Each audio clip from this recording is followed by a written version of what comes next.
One of the phrases used in the piece that you read out was, "Hey, speaker, when you set aside your arrogance, when your arrogance is broken, then you'll have crossed the bridge, then you'll become one of us."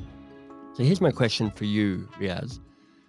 Where were you arrogant, and what was it that helped you shift from arrogance to, I guess, the where we strive to be is humility, to a place of humbleness? I'm curious to know where the arrogant edge was you when it was there. Arrogance for me as an interviewer would show up with how I approach the Mm. conversations.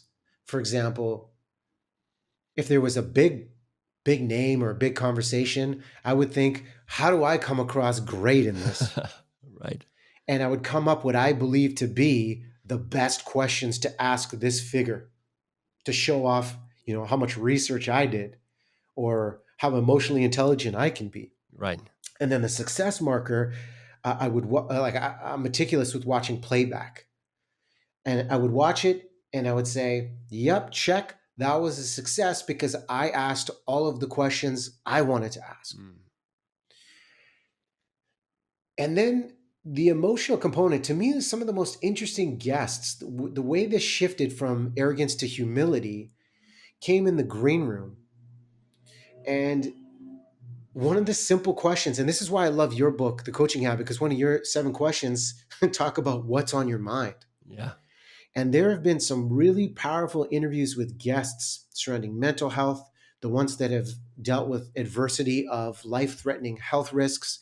Of before I even enter with my energy and my curiosity, is to just pause and feature that look at you is greater than look at me. And I would Yeah. ask guests, what's on your mind?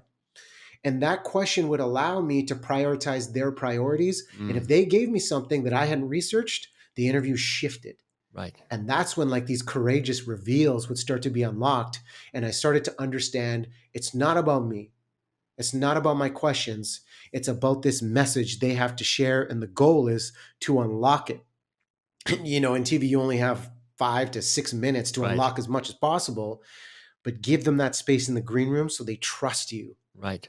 and then reveal something powerful so the audience wins and their message connects on a deeper level.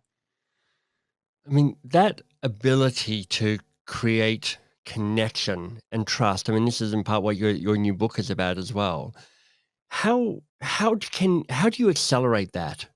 Because sometimes you get lucky and there's a connection and you're like, I know we're going to hit it off. But if you're a professional interviewer, you can't leave that to chance. You're like, my job is to accelerate trust and accelerate connection. And what I hear you already saying is kind of meeting them in the green room, which can be a literal thing, but also a metaphorical thing, and kind of being present to who they are. But I'm wondering if there's other ways that you helped make that sense of connection deepen and ripen more quickly. It comes down to the recognition and patterns I'd watch after 17 years of interviewing people for a living, that there are 3 questions we ask ourselves the first time we meet someone. And those questions are, do you care about me? Mm. Are you listening to me? And can I trust you? And I believe the amount of research we could do to delve into somebody's work and research maybe experiences they've had, columns they've written to understand where they're at and get specific shows that caring piece. Right. The idea of simplicity with our curiosity of asking that initial question and then getting out of the way and then digging deep proactively with follow-up questions conveys that powerful listening where Right. they'll be more engaged thinking, okay, they're picking up on what I'm giving them as opposed to running down the list of questions that they had Right. for me. That's so annoying when that happens. When they're like, I've just opened up a beautiful doorway for you. We could walk through this together." And the interviewer goes, "That's not my next question. Sorry about that. I've got something else to ask you." You're like, it's a missed opportunity." It's so true. And the funny thing is, Michael, being on the other side of the interview, I can spot it now. Hmm. Like for me, I would always pride myself if an author was coming in, I'm like, I have to read their book Right. because otherwise I'll just read the talking points the PR person gave. You've probably given out those talking points. What's Right. the point? Yeah. Yeah. What's the point? Yeah. And you can tell when someone's done a deep dive into the work, and when when they haven't. I can spot Exactly. it now. So that listening piece is really important. And the idea of, can I trust you? Mm. I really credit Darren Hardy, Mm. the former publisher of Success Magazine and author of The Compound Effect, which is another great book that I It love. is. And I had the chance to sit with him a few years ago, and he's interviewed some of the greats. And I said to him, I'm like, Darren, like, what's your secret? Like, how do you get people to trust you? And he said two words that stick with me and really helped me navigate my approach. He just said, go first. And he said, if you want people to trust you, Riaz, go first and share something raw and candid and show you Right. trust them Right. and create that safe space. I love that. And I thought that was brilliant. And then he said, if you want to motivate people, go first and understand. Go first and understand what motivates them and help them achieve that. Right. And then you'll have trust and connection, because people will understand, yeah, this person cares about me. Yeah, they listen to me because they're helping me achieve my goals. That idea of accelerating connection, Michael, comes down to those three questions. Do you care about me? Are you listening to me? And can I trust you? And recognizing, if you can answer those when you meet somebody, Yeah. those all have a high emotional component. Leaning into those goes a long way. That's wonderful. That's really helpful. Um, that last point, particularly around that sense of trust, comes in part through a mutual exchange of value.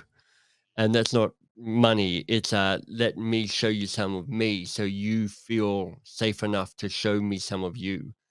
And I Mm. know, the language I use around it when I'm speaking is, as a speaker, my job is to be the strongest signal in the room, which means that I've got to think Mm. about what I want my audience to experience in terms of energy, in terms of vulnerability, in terms of courage. And then I've got to be the signal for that, because they respond to my presence more perhaps than they respond to my message, to my actual words. I mean, it comes back to, our shared Canadian Marshall McLuhan, and the medium is the message. You're kind of creating that in the experience and in the questions that might follow it. Love that. Strongest signal in the room. I'm writing that one down. That's Hey, it's MBS here. Look, my podcast is 2 Pages with MBS. It is the podcast where brilliant people read the best 2 pages from a favorite book, a book that has moved them, a book that has shaped them. And then we have a really good discussion about the 2 pages they've read. If you're looking for insights about change, about philosophy, about society, this might be the podcast you've been looking for. Available anywhere you listen to a podcast.